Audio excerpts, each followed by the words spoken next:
From Montana's news leader, this is the MTN 530 News. From turkey to cranberries and all the fixings in between, we'll let you know what the Billings Food Bank is looking for as it prepares to dish up Thanksgiving meals for all those in need. Good evening, everyone. Thanks for tuning in on your Monday. I'm Jeanelle Slade.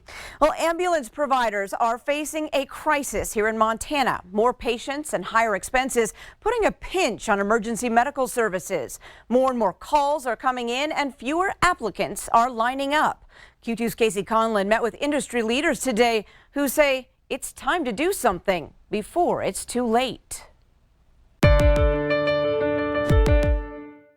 It's generally anybody's worst day if they have to get in one of these, but imagine how bad it would be if you needed an ambulance and one didn't show up. That's becoming an ever-increasing possibility across Montana for two issues, staffing and funding. So one group met in Billings.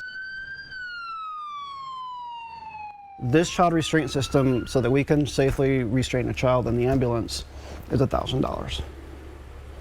Just this, with webbing and hooks. And that's one of the cheaper pieces of equipment Joel Kelm is required to carry in his Beartooth EMS ambulances. About $41,000. Hard to make that up. It's very hard to make that up. It's hard because the U.S. government's two primary healthcare systems, Medicare and Medicaid, usually don't come close to covering a patient call, often paying more than 30% below operating costs. And that's only if these critical care providers actually transport the patient somewhere. Maybe 25 of those patients out of the 100 that we didn't transport to the hospital because they didn't need a transport. Maybe they just needed some first aid care or they refuse any care. We don't get any money back on those patients. Some may think, hey, that's great, a way to game the system, get licensed care without paying for anything. But now the ambulance service eats that cost, which means they can't afford to pay their workers as much. EMT kind of starting wage in this area is anywhere from, $12 an hour to maybe $15 an hour, $16 an hour. And literally you can go to Taco Bell and make more money than that right now. Every manager I talk to wants to pay more to these people that deserve more, but there's not the funding. And that was the real reason for Monday's meeting at the Beartooth offices. Ambulance directors and related officials across Montana gathered in person or on Zoom. Senators John Tester and Steve Daines even sent representatives. Unbeknownst to most, EMS services are not considered essential in Montana. Ultimately it means that when someone calls 911 or calls for a transport, someone may not show up, and subsequently it means that we don't get the grants, we don't get the funding. The group's main goal is to craft a white paper, an explainer document often used to start legislation. They hope to develop the framework at meeting number 2 next Monday. In the meantime, their leftover expenses are getting paid two ways. By you. If I say I bill $1,000 to Medicaid, and all I get as a reimbursement is $260, and I need $1,000 to operate, I have to get the $700 someplace else. And so you have to pass that $700 on to somebody else. Either a private insurance or a private citizen. Right. Or by themselves. I give up my paycheck a lot to make sure that staff are paid and we keep the doors open, keep serving our hospitals. But when that runs out, the much bigger problems start. Casey Conlon, MTN News. It is now November, and that means the holiday season is upon us. Well, those with the Billings Food Bank say this is the time for people to come together and donate those items that are so needed this time of year to feed those in our community. When it comes to the holidays, what provides more warmth than a full belly? We're looking for holiday food. This is the struggles we saw in the height of the pandemic continue. When we first moved into this building 2 years ago, we saw 36 families a day. COVID, we saw over 100. And since then, it has just stayed at that number. Over at Family Service, Stacy Brown shows us just how fast food flies off their shelves in a single day. We'll restock as the day goes, but by the end of the day, it's pretty bare. She says the need these days is very high. Our numbers have gone up. Because the economy is leaving families in a place where they oftentimes have to choose. If they can get food here, then they can take what money they do have and they can use it towards their rent, utilities, doctor bills, and what have you. And at the food bank, they've also seen new faces over the past several months. But we have seen a lot of new people. This falls in line with food banks across the country seeing a larger wave of people.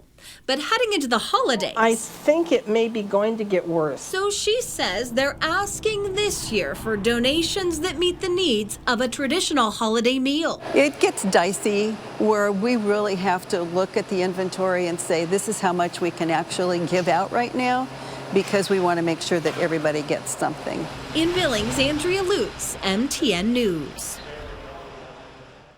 And once you gather up those food items, come join us on Turkey Tuesday. Now that happens right here in the Q2 parking lot next Tuesday, November 16th.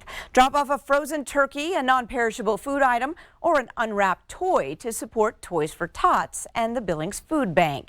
Come see us anytime from 6 a.m. to 6 p.m. Again, that's next Tuesday right here at Q2. A Livingston school bus driver is now on administrative leave after the driver allegedly kicked an 8-year-old off the bus and left him on the side of the road for failing to wear a mask. Now, the boy's mother wrote about the ordeal on Facebook. She claims it happened on November 2nd as her 2 kids were headed home from school. Tara Marsh says she's now speaking with a lawyer about the next steps. Livingston Superintendent Lynn Scalia tells Q2 the district's, quote, investigating the concerns raised and says the bus driver has been placed on administrative leave pending that investigation. Scalia goes on to say the safety of students and their well-being is top priority. COVID-19 taking more lives. Yellowstone County reports another 6 deaths over the weekend. The county's total is now nearing 425 total victims. 3 of the deceased were unvaccinated, but all 6 had underlying health conditions. 112 patients remain in the 2 Billings hospitals tonight. 94 of those individuals are not fully vaccinated. 34 patients are in intensive care, with 21 on ventilators. Big changes could be coming to Metro Park and the way it operates. Yellowstone County commissioners have been discussing the possibility of privatizing Metro Park's management. So what does this mean for the community? Much is still up in the air when it comes to the question of whether or not Metro Parks management will be privatized. So we're really looking, if there's an opportunity to look at privatization and figure out what those advantages are, this is the time. So we want to get that information, find out what they would bring to the table, and if somebody doesn't work or it doesn't work out, then we'll move on. So what are the benefits of privatizing Metro Parks management? Yellowstone County Commissioner Don Jones lays out why he thinks it will be for the best. One of them is they bring a lot of resources to the table. Right now, we're kind of a standalone.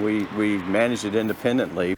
Longtime Metro Park General Manager Bill Dutcher disagrees. Well, I don't think there are benefits for privatizing. Dutcher says the idea of privatization isn't a new concept. They went through this process over 16 years ago before I got this job, and I'm in my 16th year, right at the closing at the end of 16 years. And they had a nationwide review come out, which recommended at that time local control of the facility. He says for years, Metro Park has been operating successfully on its own. One of the biggest downsides from his perspective is that employees are caught in the crossfire. We're one of the few places that has one staff that works year-round on the fair. But Commissioner Jones believes that the time is now. The timing is perfect. We need a new ticketing system. We're having some real challenges with our current one. We have a new GM that we need to replace, and what that management looks like. And we have a great AGM who, he's stepping up, and we just said today that he will be the interim if we actually have some crossover. Commissioner Jones says there's a lot of misinformation when it comes to whether or not current employees will lose their jobs if privatization does happen. We're not going to be able to do it without employees. In Billings, Alina Howder, MTN News. The saying goes, never judge a book by its cover. Well, unfortunately, that's happened to a Billings man one too many times. I'm Victoria Hill, and I wanted to find out the story behind a familiar face and the reason for his helpful, positive personality. A trip to TJ Maxx. Have a nice day. Or the Dollar Tree. How are you doing? And you'll likely be greeted by this face. Are you going in? Going in. Can I get the dough for you? Thank you, sir. You're welcome. Have a great day. Matthew Saunders. When I was in like second grade, I always done the same thing I'm doing right now, is saying hi to people. Good morning. A heartfelt greeting for each customer. It was just a matter of time until the two stores took notice. Before Matt worked here, he would just come and help all the time, and so we just thought, well, you might as well apply and work here, get paid. The 29-year-old takes pride in his work. If somebody's like really kind and puts me really in a good mood. But that mood can quickly be crushed. A lot of the time I feel like I am misunderstood because I have a disability. The Special Olympics athlete has cognitive delays, processing disorder, and slight autism. I just tell them like, hey, look, I'm special needs and I don't mean to come on strong. Sometimes mistaken as homeless, it's actually a group he helps. I took care of homeless people. I fed them.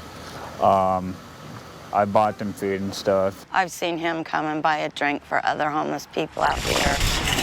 Working 2 jobs and living in his own apartment, it's a misunderstanding that hurts. But through it all, kindness prevails. He talks to me a lot, and a lot of times he always talks about how he gets bullied and how people aren't very nice to him. Mary met Matthew the way many others have come to know him. I've seen him around for the last few years, and I always see him walking.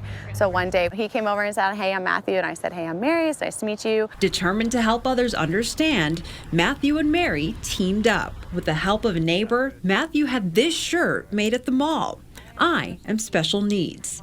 I am autistic. I am not homeless. Sorry for being misunderstood. Maybe that will help people to understand me more. And it didn't stop there. He asked Mary to help him create a social media post. I was surprised how quickly it took off and how recognizable he is. I feel like everybody knows him or has seen him. 141 courteous comments and more than 1,200 likes.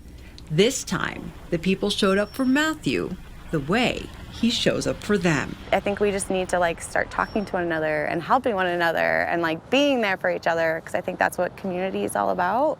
And he definitely portrays that. A greeting we can all learn from. You have the most beautiful day. In Billings, Victoria Hill, MTN News. Still to come on the MTN 530 News, after 20 months shut down, the Canadian border officially reopened today to vaccinated travelers. We'll take you to the port right after this. The MTN 530 News continues right after this.